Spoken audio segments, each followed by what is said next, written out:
Alright guys, today we're taking a look at the WE Knives Zeta. This is Elijah Isham's second WE knife design.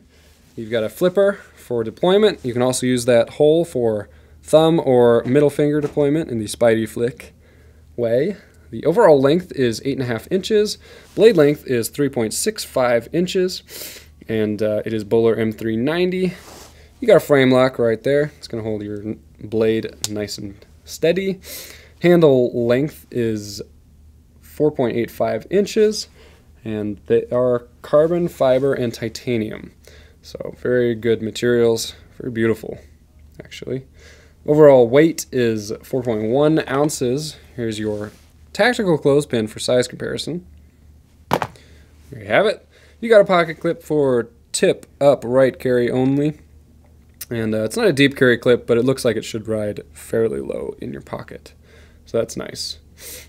Guys, go ahead and buy this knife at bladehq.com. This is the WE Knives Zeta.